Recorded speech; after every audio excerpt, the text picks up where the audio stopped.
Hey guys, yesterday I was out riding my electric mountain bike, and wouldn't you know, a rock or a stick or something flew up, got caught in the derailleur, and bent it pretty badly. So I'm going to show you how I go about unbending and fixing a bent derailleur. Now, you can't always salvage a bent derailleur. Sometimes it's bent too badly, you just can't do anything about it. But normally, if the derailleur has only been bent one time, you can probably bend it back in shape and have a functioning derailleur, but you gotta spend a little time working with it, and I'm going to show you how I do it. So let's get into it.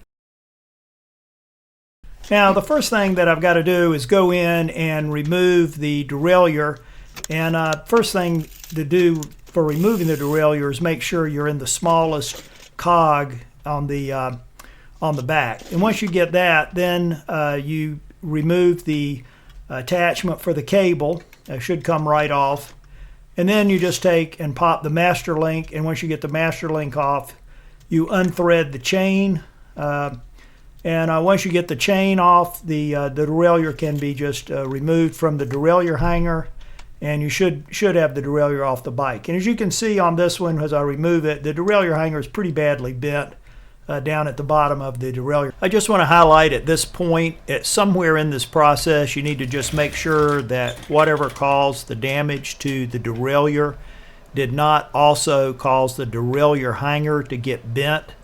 I'm just showing here how I'm checking my derailleur hanger to make sure that it's still straight. For whatever reason, as a part of the damage to the derailleur here, the hanger was not bent. But don't forget to check it, your hanger. Once you get it off the bike, in this particular case, only one side of the cage is bent. I'm just going to remove the bolt holding the pulleys, and I don't need to completely disassemble the arm. I just need to take one arm off so that I can bend out the other arm. So getting the bolts off, the pulley should drop right out, and at this point I'm going to start the bending process. Now, you can use pliers or an adjustable wrench. I like to use a small or medium bench vise. It just allows you a little bit more versatility in terms of moving it around. I just like working with that. And this is the process you don't want to rush. You want to bend it, look at it, bend it again, move it around, take the other side of the derailleur hanger, match them up, see if it's close to being in alignment.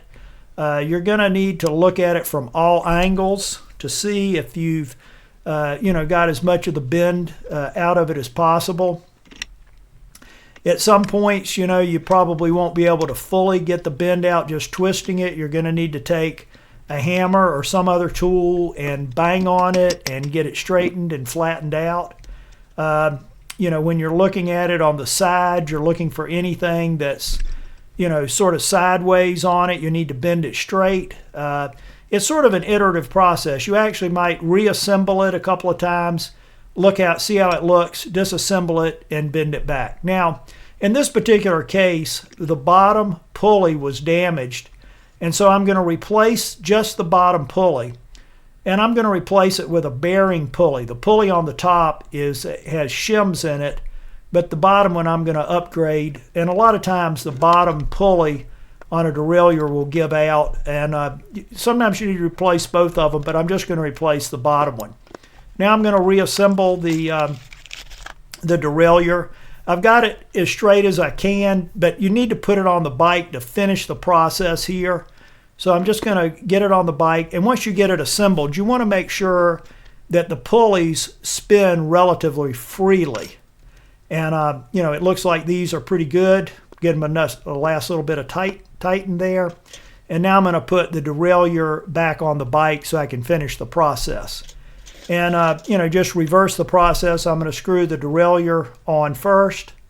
Once I get it on tight, I'm going to go in and reattach the shifter cable.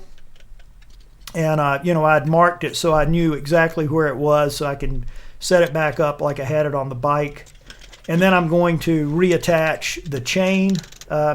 In putting the chain on, it's very important to make sure that you thread through the derailleur properly. The chain should only be touching the cassette and the two pulley wheels.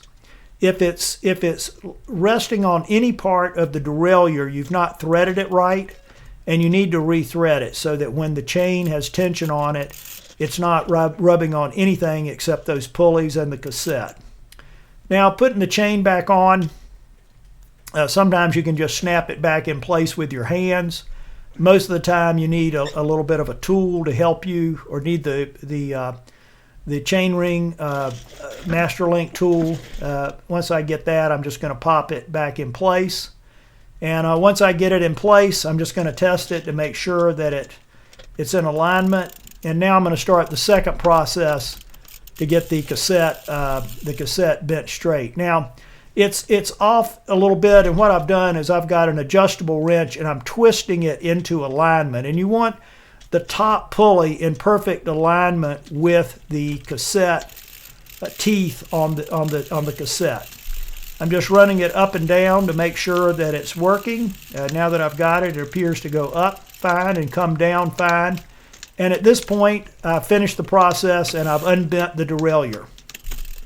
Well, there you have it, guys. That's how I fix a bent derailleur. I hope I've given you something to think about, and I'll see you at the top.